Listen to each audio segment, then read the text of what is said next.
Kia ora, my name's David Veart, I'm an archaeologist, and this morning I'm going to be talking about a very special piece of land, a piece of land that's under threat. And this piece of land is called Ihumātao.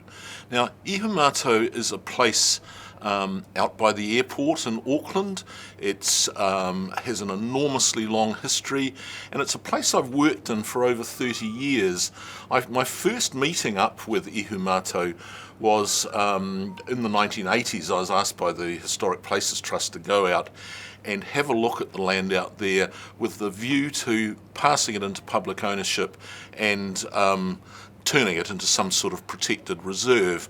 Now, part of the land at that time was purchased. It's now known as the Auckland Stonefield Historic Reserve, but there was land next to it. There was land that didn't have quite as much obvious archaeology on it, and the intention always was that this would be purchased later and would also pass into public ownership. Now, unfortunately, this did not happen, and this particular bit of land right next to the Auckland Stonefield Historic Reserve is now planned to have 500 houses on it. Now, what's special about this place? Now, in my archaeological career, I've worked all over the world. I've worked on Roman stuff in Britain. I've worked all over the Pacific. And this place, to me, speaks in a different way. It's what my Scottish ancestors would have called a cool och, and I think I've said that as best I can. What it means is it's a thin place. It is a place where the veil between the past and the present, between the dead and the living, between the spiritual and the physical is very thin, and things pass across this veil. The feelings I have when I stand on this landscape are completely different to almost anywhere else I've ever been. You can stand in the middle of Auckland and completely the other 1.5 million people you share Auckland with disappear, and what happens is that the past starts to speak, and it's quite a unique and special experience. And I'm speaking as a scientist who's not meant to believe this sort of thing, but that's how special it is. Now, what we need to do is actually go back to the archaeology and start having a look at why it is so special. Now, what happened in the Pacific was that the Polynesian explorers pretty much covered the entire area of the ocean. They got from South America, they probably landed in Australia, they got to Norfolk Island, but one of the last places they got to, and in fact the last place on the planet that humans got to, is Aotearoa, New Zealand. Now, one of the first places in New Zealand that these Polynesian explorers and settlers got to was Ihumātao. So what we're looking at is the first footprints of human beings in New Zealand at this place. So what we need to do is to go back to that time when people arrived and see why they chose to live at Ihumātao. They arrive on their great voyaging waka, and with them they bring everything they need to start a new life in a new land. They bring their animals, they bring their dogs, they probably brought their pigs, they probably brought their chickens, although the last two didn't survive. They brought their songs, and they brought their prayers, and they brought their people, and they brought their tools, and they brought their crops. They brought the plants that they had grown all over the Pacific, which they took everywhere to plant on their new homeland. They brought breadfruit, they brought taro, they brought kumara, they brought coconuts. But what they found when they got here was that there was only a few of those that would grow. The difference in Aotearoa is that it's a temperate place. Unlike the rest of the Pacific that they'd been exploring, which is tropical, Aotearoa is temperate, and so a lot of the crops wouldn't grow. Breadfruit wouldn't grow, coconuts wouldn't grow. What would grow, best of all, was kumara. And they needed to get this into the ground, and they needed to get it into the ground really, really quickly, because if it wasn't planted, it wasn't going to survive. Now, what we've got to remember about these people is that they're gardeners. They're not what we call monoculturalists, people that just grow corn or just grow wheat or just grow rice. They grow all sorts of crops. So they've got a whole lot of tricks up their sleeve. And one of the ways we can tell how clever these gardeners were is if you look at the list of Maori words for soil. They had dozens of names for soil. They examined soil, they knew exactly what it was going to do. And when they got to Ihumātao, they recognised a very special quality. Number one, it's volcanic. Number two, it's incredibly warm. The soil is warm because the water, when it rains, it lands on the surface and it goes all the way through the soil and drains away, which means the soil is really nice and warm. So what we see at this place was largely kumara cultivation. Bit of taro, there's a wetland just very close to where this particular piece of land we're talking about now is, where taro would grow.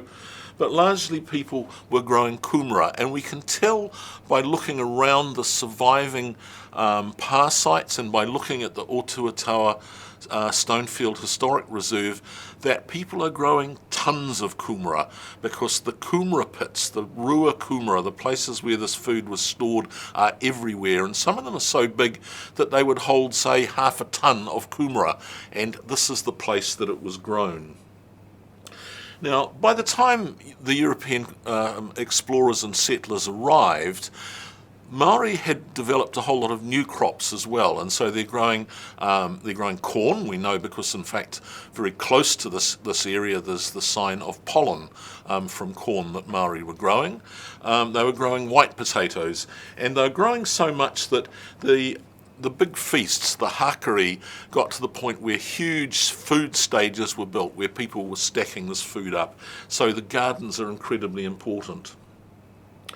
Now, when we look at the history of this place, it has been looked at and examined by archaeologists for much longer than most parts of Aotearoa. One of the first was an archaeologist in the 1930s called Jeff Fairfield. Now, Jeff Fairfield was the first archaeologist in New Zealand to realise how important looking at things from the air is. And there's a number of his photographs we have here. There's, to start with, an absolutely beautiful one taken in the late 1930s of Maunga Takitaki, which was the largest volcano in the area that we're talking about. That's now just a huge hole in the ground, a great big quarry, but he recorded the enormous terraces, the settlement, the storage. He recorded the power of this particular place. The other thing he photographed were the gardens, and he was fascinated by the way the gardens in this area were outlined in stone, which means that you can see them quite closely and quite clearly from the air.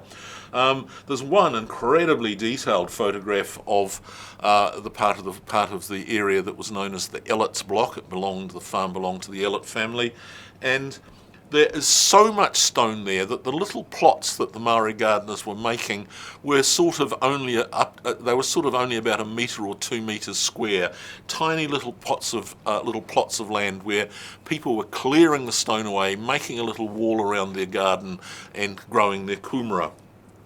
The most spectacular ones that Fairfield recorded were on nearby Pukatutu Island. Now, these have completely disappeared under quarrying, so his photographs are the only record that we've got. What he's showing us here is another way of dealing with this stony, warm soil, where the stones are moved into rows. They're moved into lines that mark out the garden plots that the people were gardening in. Now, the other thing that we find in this area, and there's a nice patch of them over the fence from the area that's planned for the housing, for the special housing area, and these are little mounds. And the photograph we've got here is of modern reconstruction. And what the Maori gardeners did was that they took advantage of the fact that the stone stored heat from the sun, and so they made piles of stone and earth, and they used them for starting the tipu, the little offshoots from the kumara. That's how you start to grow a kumara. What happened was the stones in the soil warmed up. The soil was warm. It meant that you could get your kumara into the ground some weeks earlier than if you just planted it in the ordinary ground. Now, when we're in the Auckland Stonefield Reserve, the stone structures are slightly different there because it's very, very rocky. And so what the gardeners are doing there is that they're clearing the stone out of the gullies and stacking them on top of the ridges, the big volcanic ridges where the lava flow from the volcano Auckland have left these ridges. And they clear the stone out and put them on top. Now, there's other sorts of structures that we know about from these volcanic areas. What we're looking at here is a photograph of Wiri Mountain, and what we can see here, it started to be quarried. You can see it's quite damaged. It's another one that now is just a hole in the ground. But if we look in the foreground at the base of the mountain, what we can see is that there's a number of stone walls running out from the mountain. If you can imagine, the mountain is the hub of a wheel, and the spokes are running out from that. And what these are doing is they're dividing up the landscape between, we imagine, different family groups, so that one particular whānau will have a piece of the defensive pā, the terraces up on the pā, right at the pointy part of this pie-shaped slice. And as the slice goes out, there's gardens, and finally it gets to the coast, so you have access to marine resources as well. Now, the next image we're looking at is of Wiri Mountain and the fields surrounding it, and we can see those stone lines again, and you can see them running out across the landscape. Now, most of that has now disappeared underneath the Wiri oil terminal site and under what was a railways department quarry. Now, all over Auckland these Maori Gardens existed. The photographs here showing Devonport in the 1870s, before the houses were finally covered everything up. Now, if you look, you can see there's a little patch of houses on the bottom right.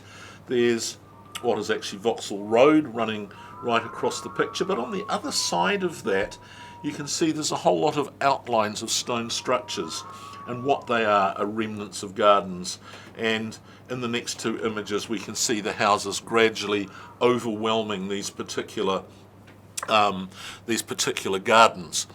This brings us to the point of why Ihumātao is so important.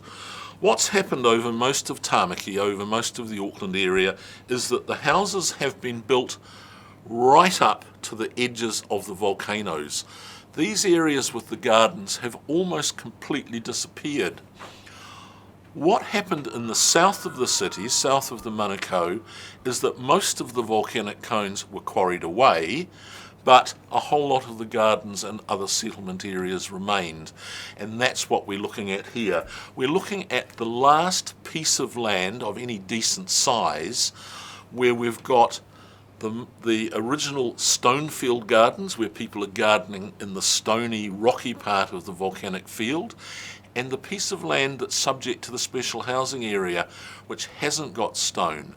But what we don't know is what was going on there. There are burial caves that we know about around the edges of it, but what we don't know is what's happening underneath. We know that the Maori gardeners cleared it because when Pākehā arrived there weren't any trees. What were they doing there?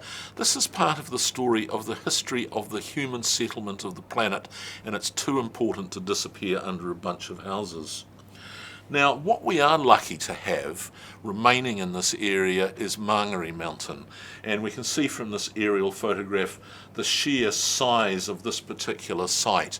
It's a huge pā, or in fact probably a series of pā, possibly up to 3 separate pā. And if you look at the little crater on the right, the little circular crater, you can see all around the rim of that are a series of rua kumara, showing the enormous power of the people and the size of the gardens, the sort of gardens that we're looking at Ihumātao. The next image, in fact, is an artist's reconstruction of what the Mongery pā would have looked like in about 1700, 1750. You can see the palisading, the defensive part of this part of the pā, with the whare all dotted across the landscape, and the whare running down the side of the hill and then out into the gardens. And you can see there's parts of them that are cleared, they're open soil, there's parts that are laying fallow, there's people burning scrub, there's a whole landscape that's producing food. The land we're talking about at Ihumātao, and I'll say this again, is one of the last parts of this sort of landscape remaining. Now, why do we have to be so careful with this piece of land on which there's not a lot of archaeological evidence that we can see? And for the final image, what I've got here is a photograph of something. It was in Devonport. It was completely unexpected. There was no sign of it on the surface. It was in fact under a car park. What it is it's a series of umu. It's a series of hangi pits made by Maori over hundreds of years on the same place. It's right next to where the Navy Museum is today, and again there's a car park being built over the top of it. What we're looking at is a series of places that people cooked food. The one on the top, an archaeologist excavates stratigraphically, which means they go downwards, which is sort of normal and expected. On the top there was a hangi pit with broken clay pipes around it. We know that there was a settlement, a Maori settlement, a little Papakainga nearby in the up to the 1860s. People are sitting, eating their kai, having a smoke. Clay pipes break really easily, and you just throw the broken bits away. Archaeologists kept digging, and under that there was another hangi. Now this time there's no European artefacts at all. This is a purely Maori hangi where people are cooking vegetables and cooking fish. Under that was another hangi, even older. Under that there was a layer of beach debris and shell and sand, which was described at the time it was being excavated as possibly a tsunami event. And I haven't seen the dates from this site, but it may in fact be from the waves created by the eruption of Rangitoto, because underneath this is another hangi, and this hangi was full of moa bone. People were sitting in Devonport under what is now a car park eating moa hundreds and hundreds of years ago. This is another part of one of those landscapes that Ihumātao is the last remaining part of. We have a duty to look after this land. We have a duty to protect it for the future. We have a duty to protect this place that tells so many stories, not only about the human settlement of Aotearoa, but of human expansion across the planet. It is much too important to lose.